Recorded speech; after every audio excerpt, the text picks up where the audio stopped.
So my topic today is tackling low milk supply. And we can understand by the word itself that low milk supply is insufficient milk, and it can manifest as inability to satisfy the baby's feeding demands or an inadequate increase in milk production over time. Milk production, like it starts from the first day itself, as the previous speaker, Dr. Rajesh Gupta, told us that colostrum is the best. And in the first week, it is around 650 ml in 24 hours, and it increases with time to 750 ml to 800 ml in 24 hours.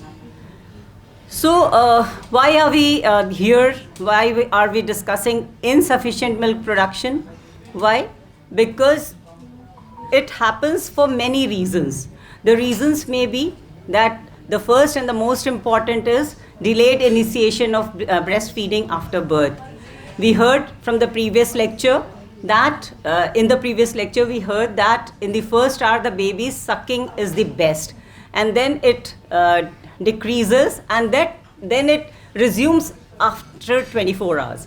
So if there is delayed initiation of breastfeeding after birth, then we'll have a problem.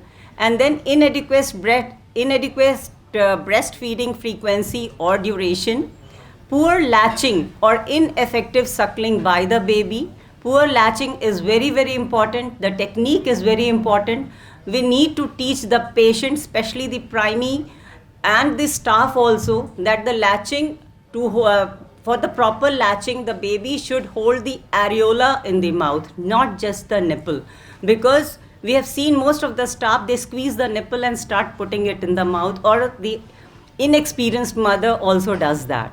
So poor latch or ineffective suckling by the baby, maternal stress or fatigue affecting the milk letdown. Either the mother is exhausted or she's having some medical problem, or the baby, if the baby is in NICU, etc., then there is delayed initiation.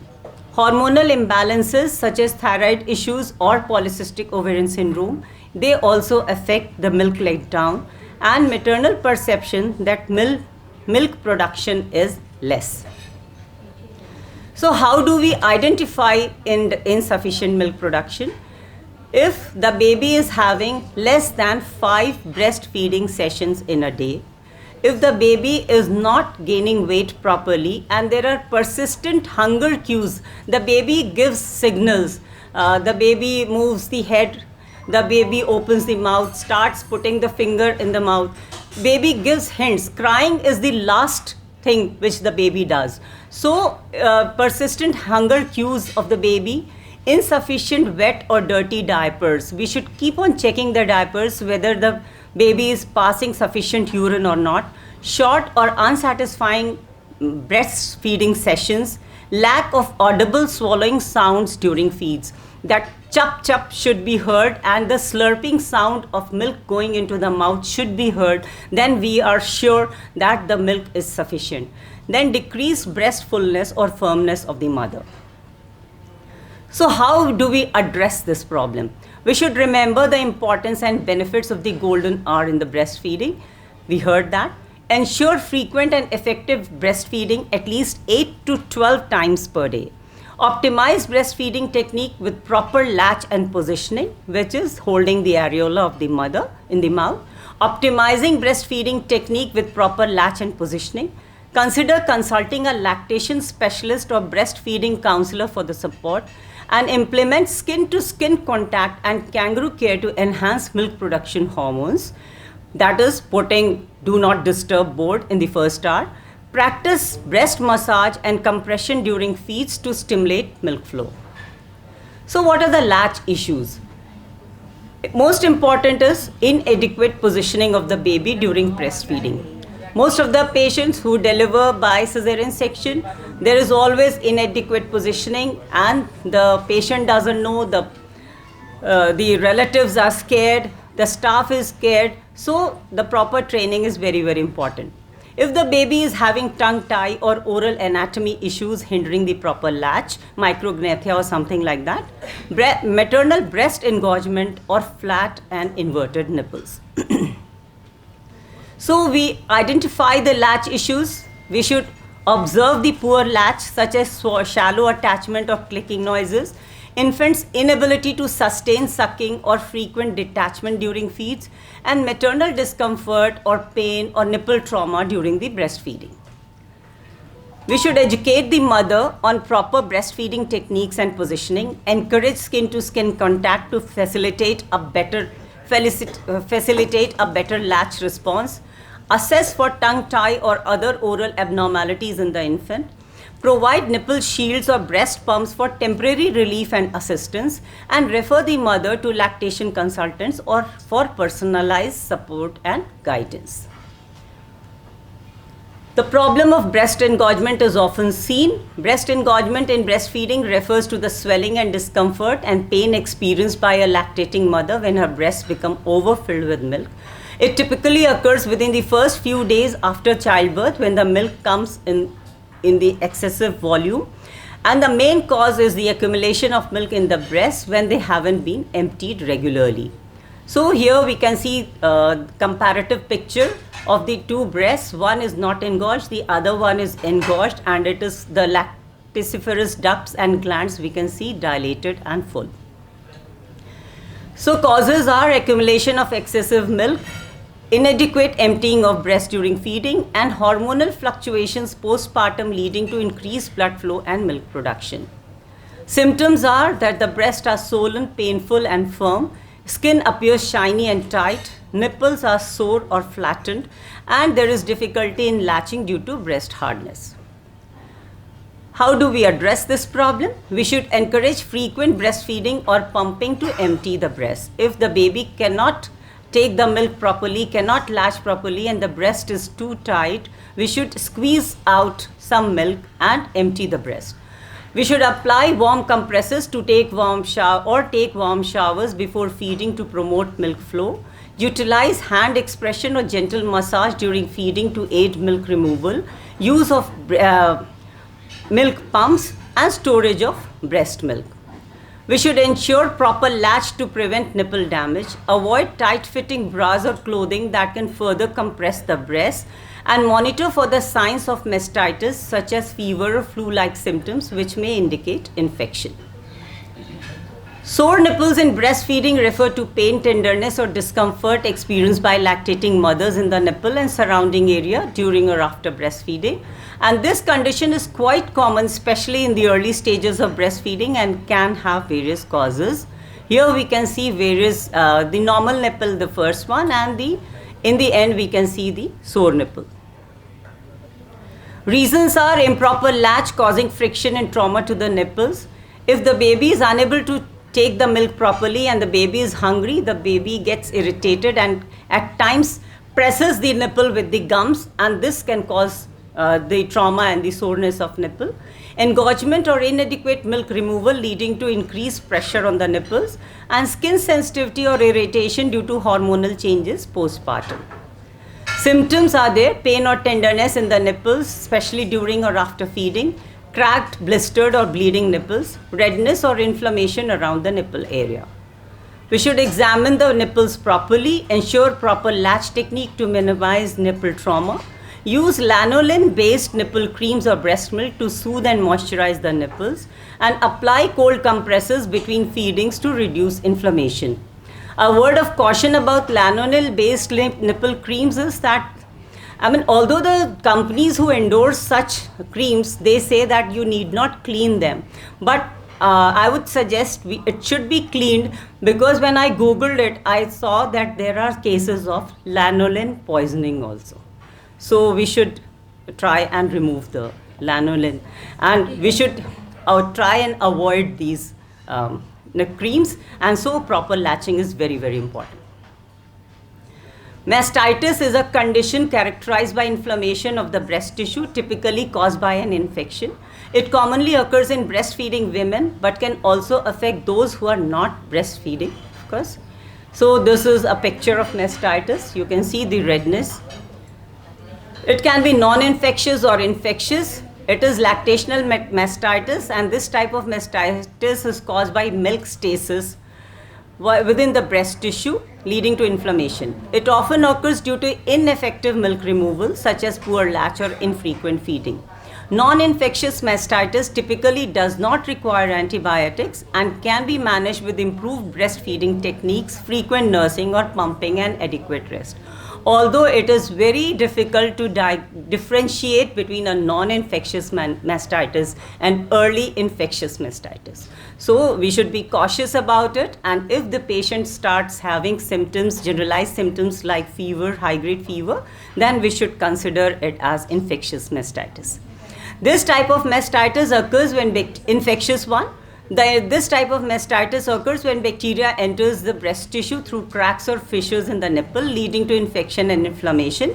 Staph aureus is the most common bacteria responsible for infectious mastitis, and symptoms are there: fever, chills, flu-like symptoms, and localized breast pain or tenderness, redness. Infectious mastitis requires prompt medical attention and treatment with antibiotics prescribed by the healthcare provider. Reasons are different types of infection may occur. Most common is bacterial. Staph aureus is most common. Milk stasis is the main cause, and poor breastfeeding technique is an important cause. Symptoms we have already talked about. Signs also: the palpable lump and localized swelling. Presence of pus or blood can be there in the breast milk, and systemic symptoms as fatigue and malaise can be there. Detailed examination of both the breasts should be done. Encourage continued breastfeeding or pumping to maintain milk flow and prevent further blockage. Apply warm compresses to the affected breast to promote milk flow and relieve discomfort. Antibiotic therapy may be necessary for bacterial mastitis. Precautions are: we should advise the mothers to practice good hygiene, include washing hands before breastfeeding and keeping nipples clean. Ensure proper breastfeeding techniques, including achieving a proper latch and alternating feeding positions to prevent stasis, and educate on importance of addressing breast issues promptly to prevent complications.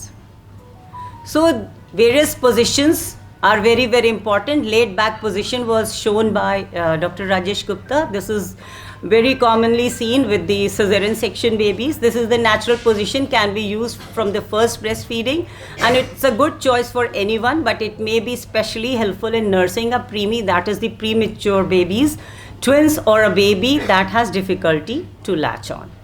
Cradle hold is like this. Cradle hold is probably the most popular nursing position, and it may be difficult to breastfeed in this position right from the start. But once the baby can latch on well, this is the comfortable and common way to breastfeed. This is the cross cradle, where the mother is holding the breast and feeding the baby. And this position makes it easier to view nipple and the baby's mouth, since the mother is holding the baby's head, have more control to guide baby into a good latch. This is the football hold. Also called the clutch hold, the football position is the perfect choice for nursing twins. It is a good position for breastfeeding after a cesarean section, since the baby does not lay across the abdomen. Mothers with large breasts and those with flat or inverted nipples may prefer to use this hold too. And it's another position that offers a better view of baby's mouth and the nipples. Side lying position we also saw in the previous presentation. The side lying position is great when mother is tired and wants to nurse while lying down. It's a very natural choice for nighttime feeds, and it's also helpful for mothers who have had a C-section. But we usually advise against this position. We prefer and we ask the patient to sit and feed the baby. So a word about the cues of the baby, which I talked earlier. Watch for these signs that the baby is hungry and feed the baby right away. Fist moving to the mouth, head turning to look for the breast, becoming more alert and active, suckling on hands or lips, smacking, and opening and closing the mouth. And these are the various pictures. You can see the baby saying, "I'm hungry. I'm really very hungry," stretching, increasing physical movement, hand to mouth. And late cues: calm me, then feed me, agitated, color turning red. Success of breastfeeding can be better if early cues are picked up. Crying is the last cue for a hungry baby. Milk expression: if the mother is separated from her infant because of the premature birth, maternal or infant illness, or her return to work or school, she should be taught to express her milk so that she can maintain milk supply and continue to provide milk for her infant. Hand expression or a breast pump is effective for expression of milk. So hand expression, we all understand. Wash the hand, find comfortable a private place, have a glass or water handy, glass of water handy. Think about the baby. It can help to stimulate the let down and help the milk to start flow. Step 1, these are the various methods: massaging the breast, working on the nipple, placing the thumb C shape of the hands like this. Gently press the thumb fingers back into the breast tissue. We should not squeeze the nipple, we should press the breast backwards and then compress around the areola. So this is the best method to squeeze the milk out.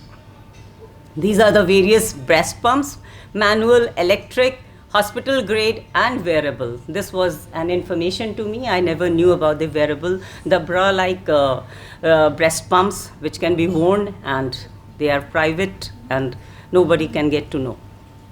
So benefits of manual breastfeeding pumps: they are portable, quiet operation, controlled pumping, affordability, and backup option is there. When the electrical ones fail, then the manual breast pump works. Benefits of electric breast pumps: it is convenient, mother is free, her hands are free, efficiency is there. Electric breast pumps typically have a higher suction power and faster pumping action compared to manual pumps, leading to quicker milk expression sessions. Increased milk supply, they are time saving and customized. Many electrical pumps offer adjustable settings for suction strength and speed, allowing users to customize their pumping experience for maximum comfort and efficiency. There are hospital grade breast pumps. They have a higher frequency. Hospital grade breast pumps are designed for frequent and prolonged use and making them highly efficient at expressing milk quickly and effectively. They are stronger, they are comfortable, reliable, support. Many hospitals and lactation consultants recommend hospital grade pumps for mothers with breastfeeding challenges, as they can provide valuable assistance in establishing and maintaining milk supply, especially in the early days postpartum. Referral: in case of pain or pinching of nipple, please contact the doctor for advice regarding correct size of flange, that is nipple. So these are the wearable breast pumps. They are hand-free convenience, discreetness and privacy, flexible, comfort and mobility. These pumps are compact and lightweight, offering mobility and flexibility for mothers to move around freely while pumping, which can contribute to their overall comfort and convenience. Thank you. I think I finished in time.